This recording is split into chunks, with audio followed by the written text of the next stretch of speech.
Time to bring the thunder. Let the heavens rage! Zeus!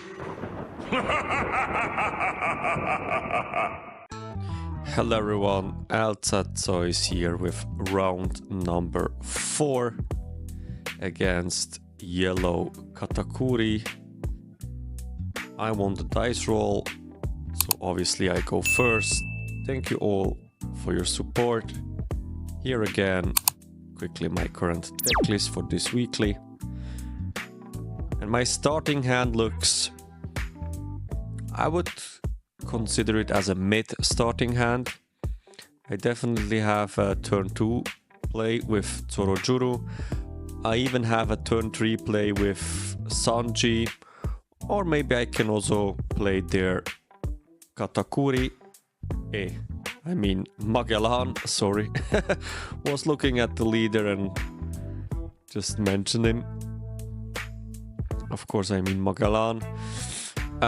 Big Mom for the later stage of the game, which definitely could help to put some annoying characters back to my opponent's life. First turn I have nothing to play, so I pass the turn and my opponent has Searcher, which searches here into a 10 cost Big Mom. And here again another Searcher. If I'm not wrong, it was another Big Mom as well. So a lot of information here for me. I know there are 2 bricks in my opponent's hand until the turn he reaches 10 dons. So such little things in a certain level of let's say competitive gameplay, you have to try to remember yourself and to count the hand cards from the opponent, also what he searched and what he still has in his hands. So remember here 2 Big Moms in his hands. Playing here, as mentioned at the beginning, Tsorojuru. I was lucky enough to find a Luffy Taro, so the next turn looks pretty much safe.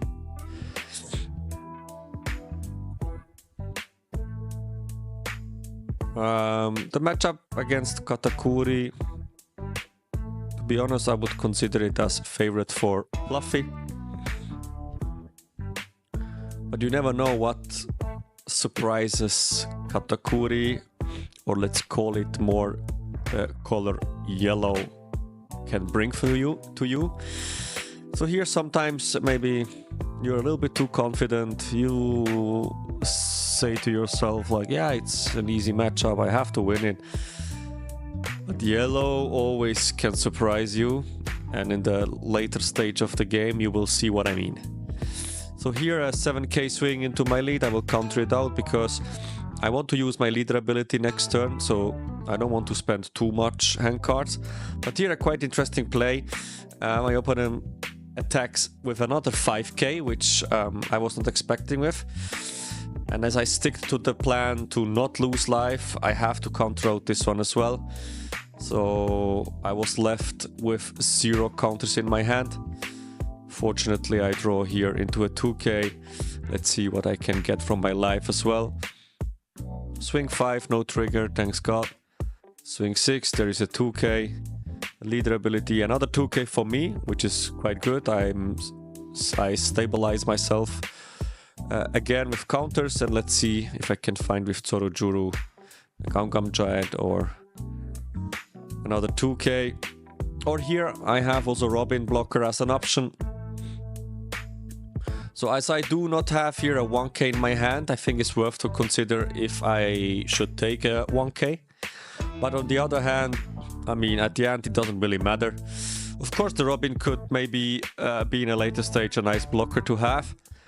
So that's why I'm here considering, should I take a 1k or a 2k?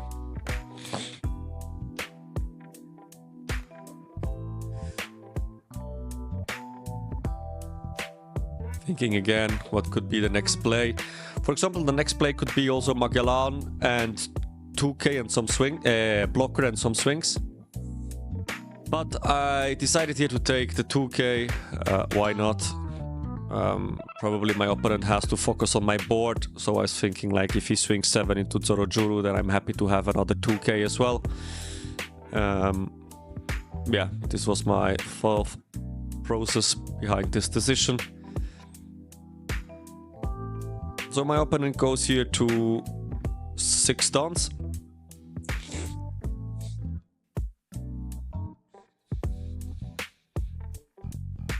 Here we go. I don't remember anymore the name of this character, but if I'm not wrong, is if I have 3 or more life, I have to trash the top life. Yeah, he can swing with 5. Easy counter for me. Here I choose to counter with Usohachi because I have already one Usohachi in my hands, and you never know if I need in a later stage of the game maybe a blocker or what a rush character, so I would have the option at least. So here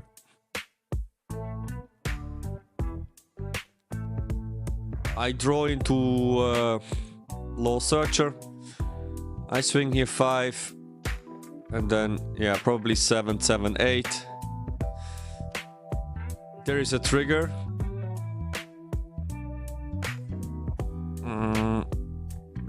I also forgot her name, but I think if I have 3 or less, or if I have 3 or less life, probably he can cast it from the trigger for free. Another 7, and then probably another 8. And as my opponent is on 6 tons, the Magellan play here I think makes definitely sense to avoid him to be able to play Katakuri, for example, but also to put him off curve so that he is not able to play Big Mom and he has to wait another turn.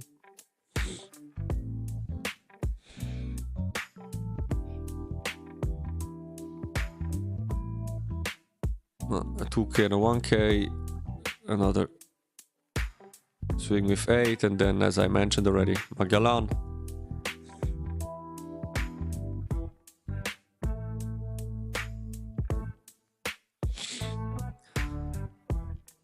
So I think this is the second game where it shows that Magellan, even though if you go first, it can be a really nice choice, especially after the Luffy Taro combo play. Which is in fact turn 4, so you can kick your opponent off curve. Maybe they already planned a couple turns ago already that they want to play a specific card when they have 8 dons, especially some big bodies, and now you put them 1 turn behind, surprisingly, which sometimes can definitely bring you ahead or just confuse your opponent and yeah, maybe force him to do some strange plays which he was not prepared of. So let's see if my opponent is focusing my characters or my leader. So here he goes into Zorojuru with 8. Yeah, so it will force me to use 2 hand cards, which in theory, I do have enough counter in my hand to protect him. The question here, is it worth? I always have to think about if my opponent wants to bring me to 0 life and then I have to somehow try to finish him or not. So that's why I'm here thinking, like, is it worth to protect my Zorojuru or not? I definitely can try and go for lethal next turn.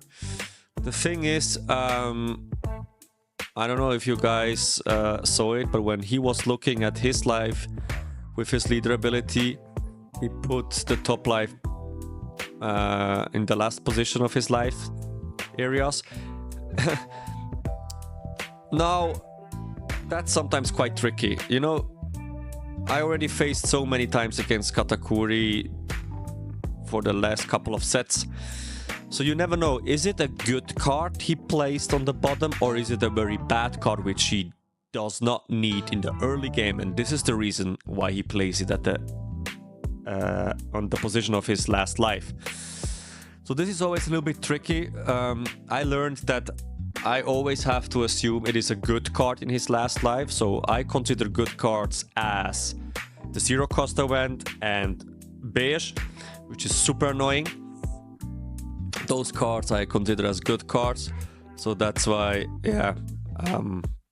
Also here the second swing into Torojuru, I just let him die.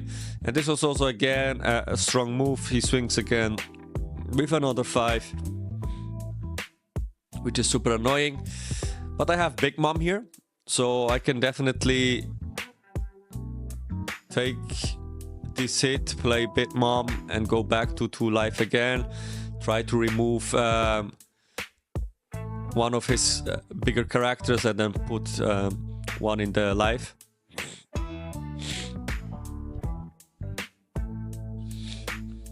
So I draw here into Sankoro. I still have Lufitaro and Magellan on my board here.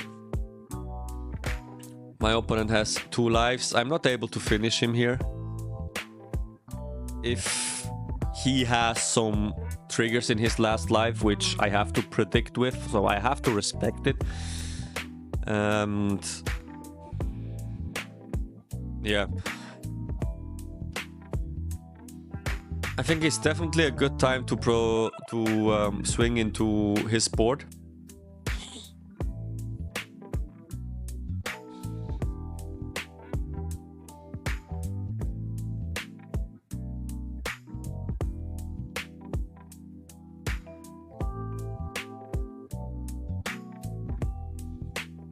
Still thinking how to do it the best.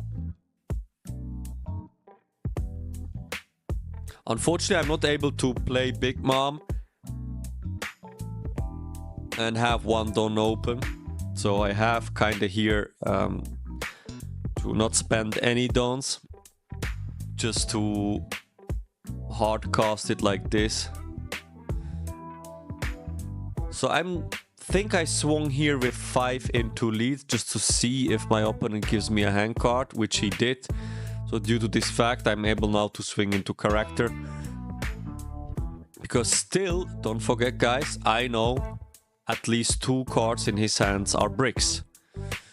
And here, if I'm not wrong, he has 4 cards left. So I removed here this one, and then I'm pretty much probably will remove... I'm not sure if I'm removing the small one. Could be. I have to respect his small swings as well. But maybe I'm going here to life just to make pressure for the next turn. I'm not sure anymore. Let's see what I'm doing. Yeah, I'm going here into life.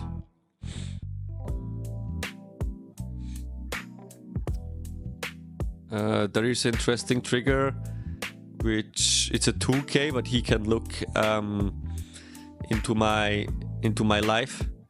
So it gives him kind of informations what I'm going to take as last life.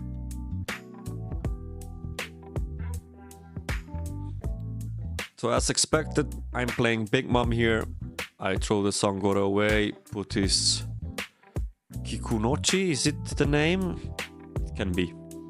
In his last life, and now he's left with 2 searcher characters and his leader. He's still not on 10 Dons, so 2 cards still bricks in his hand. I do have 3 2Ks, which pretty much I'm able to protect probably my board for this turn. So with the Kikunocho put in his last life, I also tried to avoid that his last life is something good. But here I just did not calculate this into my play decision, that with the leader ability, of course, he can look at his life again, the top life, and put it again below. So he did it a second time, and this here should give me the sign that, okay, this last life has to be a very good life. Otherwise, it wouldn't make sense to do this. So he played the 7 cost Big Mom, which I decided then to trash a life of mine. I don't want to give him here alive. And I need here to try to finish. To be honest, I don't see here any other play than to finish. Because I'm on 1 life. So I swing here 9.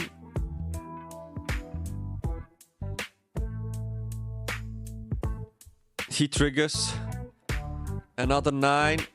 And here comes the 0 cost event, which I told you guys.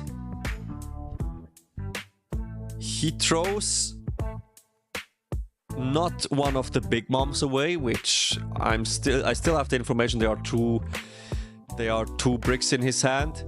And here, I think this is a crucial mistake here.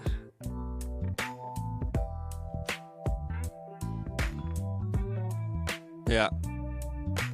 We have beige, which is very unfortunate. So this was crazy, but this is yellow, guys. Learn from my mistakes. You never know what yellow can trigger.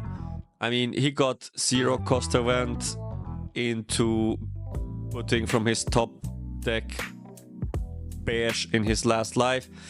So due to this beige effect, I'm not able to finish him here. If I would probably played differently and not using my dons so much, I would still have a chance to play a rush character, which I had the Frankie here, and try to finish him. So I think overcommitted here with dons. I should probably swing first with 7 with Magellan, and then I can go with 8, 9, and if he beiges my leader, I can still play Frankie and try to finish him. But yeah, this can happen.